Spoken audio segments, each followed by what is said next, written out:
সম্মানিত জমিয়তে উলামা ইসলামী নেতৃবৃন্দ, আল ইসলাম সংগঠনের নেতৃবৃন্দ, বিএনপির আসন সমঝোতায় জোটভুক্ত দলগুলো তাদের সেই নেতৃবৃন্দ, সম্মানিত ব্যবসায়ীবৃন্দ, বক্তব্য আজকে আমার দুই ছেলে এবং আমার ইলিয়াসা দীর্ঘ রাজনৈতিক বিভিন্ন জায়গায় সমাবেশ করেছি, কথা বলেছি, বক্তব্য দিয়েছি। এই এলাকায় আমাদের যে সমস্যাগুলো রয়েছে সেই সমস্যাগুলো আমরা চিহ্নিত করেছি। সেই সমস্যাগুলো হচ্ছে ইলিয়াস আলীর 5 বছরের উন্নয়নে যেগুলো উনি সময়ের অভাবে করতে পারেন নাই, সেই রাস্তাঘাটগুলো অনেক রাস্তাঘাট এখনো বাকি আছে। আপনাদের বিশ্বনাথের দুঃখ ভাসিয়া নদী, সেই ভাসিয়া নদী বর্জ্য ফেলার জায়গা নাই, দুর্গন্ধ ছড়ায় পুরো শহর, মানুষ বসবাসের অনুপযুক্ত, পাড়গুলো দখল হয়ে গেছে, সেটাকেও আমরা চিহ্নিত করেছি আমাদের পরিকল্পনায়। আপনাদের বড় সমস্যা স্বাস্থ্য, সেই একটি স্বাস্থ্য কমপ্লেক্স থাকলেও সেখানে জরুরি অপারেশনের ব্যবস্থা নাই, জরুরি ওষুধ পাওয়া যায় না, অনেক ক্ষেত্রেই ডাক্তারও সময় মতো পাওয়া যায় না, সেটাও আমরা চিহ্নিত করেছি।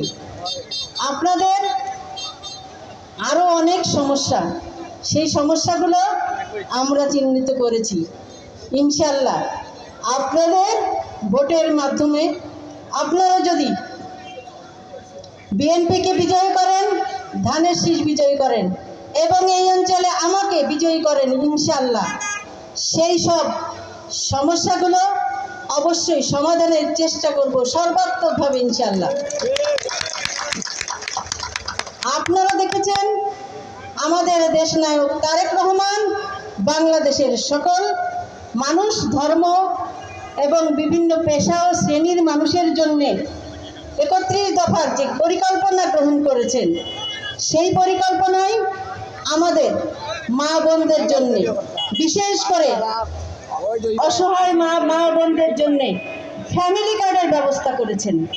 সেই ফ্যামিলি কার্ডে 2 থেকে 2.5 হাজার টাকার একটি ভাতা প্রদান করা হবে। আমাদের ইমাম মুয়াজ্জিন তাদের জন্য সম্মানের ভাতা ব্যবস্থা করবেন।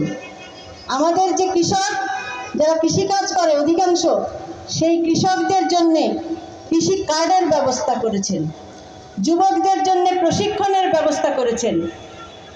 বিভিন্ন কারিগরি প্রতিষ্ঠান করে তাদেরকে প্রশিক্ষিত কর্মী হিসাবে গড়ে তোলার ব্যবস্থা সেখানে রয়েছে। আমাদের স্বাস্থ্যকর্মী, স্বাস্থ্য কমপ্লেক্স, তারপরে যে ইউনিয়ন যে স্বাস্থ্য কমপ্লেক্সগুলো রয়েছে, সেই সব স্বাস্থ্য কমপ্লেক্সগুলো কীভাবে উন্নত করা যায় এবং স্থানীয় মানুষদের কিভাবে সেবা দেওয়া যায় সে বিষয়ে পরিকল্পনা করেছেন। যুবকদের কর্মসংস্থানের জন্য শিল্প কলকারখানা গড়ার জোর দিয়েছেন।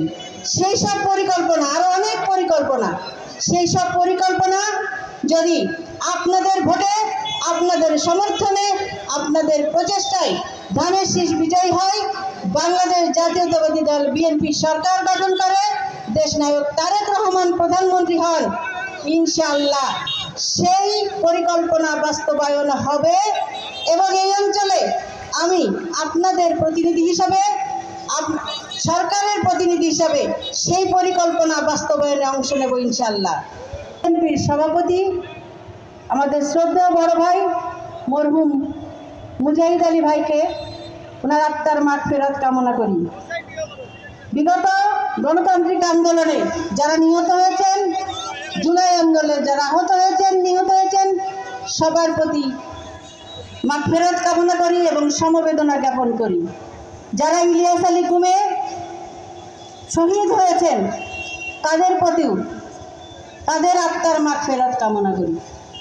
আর বিশেষ বক্তব্য দিতে চাই না।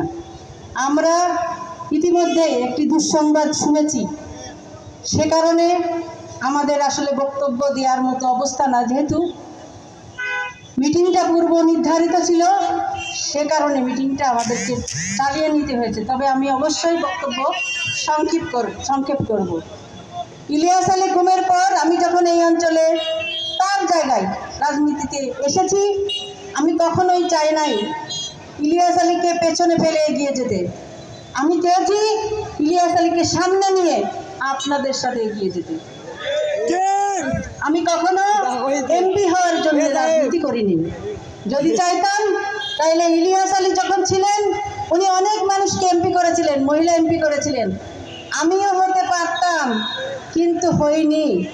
সেই প্রত্যাশা কখনোই আমার ছিল না। আজকে আমি পরিস্থিতির প্রয়োজনে আপনাদের কানে, আপনাদের এলাকার মানুষের প্রতি দায়বদ্ধতা থেকে এখানে প্রার্থী হয়েছি। সুতরাং আপনাদের দায়িত্ব, নৈতিক দায়িত্ব, আপনারা ধানের শীষ প্রতীককে বিপুল ভোটে বিজয়ী করে সেই সম্মান, বিশ্বাস এবং আস্থার জায়গা রক্ষা করবেন। আপনাদের প্রতি আরেকটি অনুরোধ, ভোটের দিন সকালবেলা সন্ধ্যা পর্যন্ত কারোর সঙ্গে কোনো বিবাদে জড়াবেন না। নির্বাচন বিধি মেনে চলবেন এবং শান্তিপূর্ণ অবস্থান বজায় রাখবেন ভোট সেন্টারে। আপনারা দেখেছিলেন ইলিয়াস আলী গুমের পর আমার সেই ছোট্ট মেয়ে, সে এখন অনেক বড় হয়েছে, বিশ্ববিদ্যালয়ে পড়ে।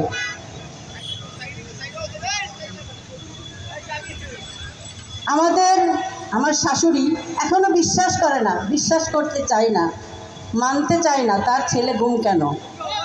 তাদের শত প্রশ্নের জবাব আমি দিতে পারি না। এই জবাব দিবেন আপনারা 12 তারিখে ভোটের মাধ্যমে ইনশাআল্লাহ। আপনাদের সবার সুস্বাস্থ্য, দীর্ঘায়ু কামনা করি। আমরা ইতিমধ্যেই একটি দুঃসংবাদ শুনেছি। আমাদের একজন ভাই, আপনাদের সাবেক উপজেলা চেয়ারম্যান সোহেল আহমেদ চৌধুরী ইন্তেকাল করেছেন। ইন্না লিল্লাহি ওয়া ইন্না ইলাইহি রাজিউন। আল্লাহ ওনাকে বেহেশত নসিব করুন। আল্লাহ অবশ্যই সর্বশক্তিমান, আল্লাহ অবশ্যই মানুষকে শান্তি দান করবেন, ওনার আত্মার মাগফিরাত কামনা করবে। আপনারা সবাই তার জন্য দোয়া করবেন। আপনারা নামাজের পর সবাই তার সাথে দোয়া করবেন। আমাদের বক্তব্য এখানেই শেষ। সকলকে ধন্যবাদ। বেগম খালেদা জিয়ার জন্য দোয়া করবেন, তারেক রহমানের জন্য দোয়া করবেন, ইলিয়াস আলী সহ সকল গুমকৃত নেতাদের জন্য দোয়া করবেন। আপনাদের জন্য দোয়া রইল।